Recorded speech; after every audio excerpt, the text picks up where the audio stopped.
And that's I go school, go study African, no worry. Now to the pay school fees.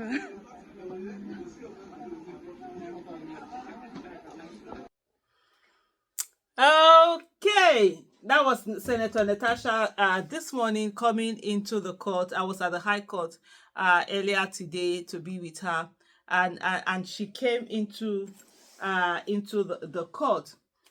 It's been a series of different things just going on, and one of the things that they were insisting on was the fact that she should be remanded and not being granted bail. But the judge prevailed and it asked and granted her bail, 50 million naira bail. The defendant was asking for her to have to be granted bail on self-recognizance, not necessarily any issue of saying that there has to be a particular amount set, you needed a surety and all of that. So she perfected the bill things, and she left. For me, what is quite heartbreaking about this whole thing is that it's the federal government that is prosecuting Natasha, and you look at this, is this what is federal government's business in the whole thing? And Natasha has also done petition to the IG of police, so they've not taken that up. They've not done anything about her own petition that she has written, but they've carried this one on the allegation that the Senator Akpabio was plotting to take her life.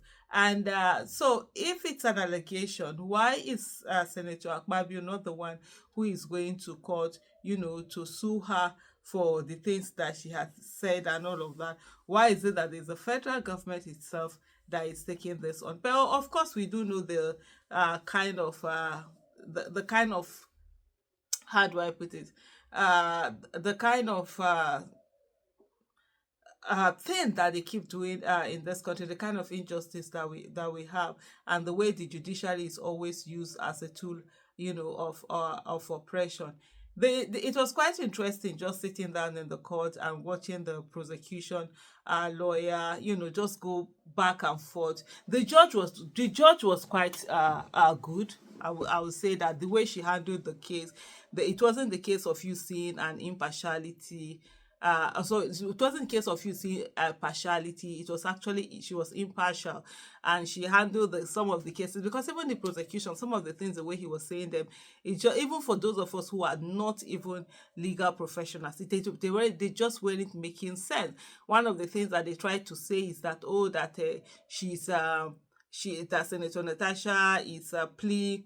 It's a flight risk. They should not give her bail. They should put her in prison, remand her until when this whole thing is done. And the defense lawyer was like, look, she wasn't even around when this whole thing was served. She came back and she's here. Right at one time, as even the judge had to say to the prosecution lawyer, but she's here. She's here. It's not as if she's not even here. She wasn't even in the country when she was first, served. They was trying to say that, it took them so long to be able to serve her and stuff like that, and that then they were insisting that the only way that anybody will know that she was out of the country was to let her bring her international passport for them. And then the defendant lawyer was like, you didn't ask for international passport. These were not the things that you had asked for. If you wanted her international passport, then you should have put it in part of the thing that it should be brought along. But it's just, you could just see clear case of there's really no case, but they are trying to make a case out of a case. Because I don't understand why the federal government, with all the problems that Nigeria has, with all the things that are going on, it is Natasha's issue that the federal government of Federal Republic of Nigeria is focused on. But like Natasha says, this injustice cannot be sustained. There's how far that they can go in the way and manner in which they carry some of their things on. They cannot continue to do this, forever. Citizens are speaking up. Citizens are standing up. And citizens are coming to say, no, enough is enough. Like today, the court was really, charged. You could see so many people who were there in support of her. I'll give you a moment now to watch some of the clips that are coming in, from the court. Take a look.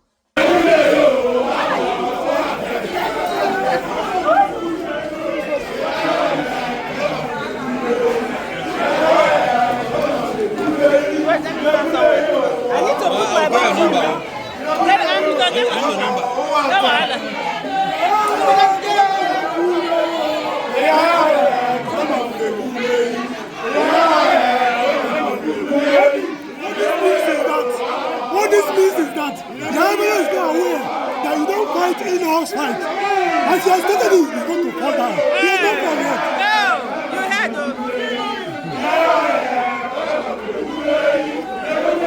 I for Natasha, this injustice shall not be sustained. This country belongs to all of us, where some people think they are more, that they will use the might of the federal government.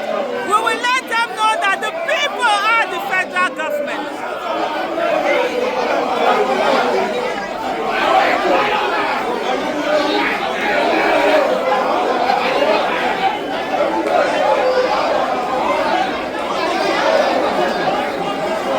When the people are for you, who can be against you? No one. Yes, sir.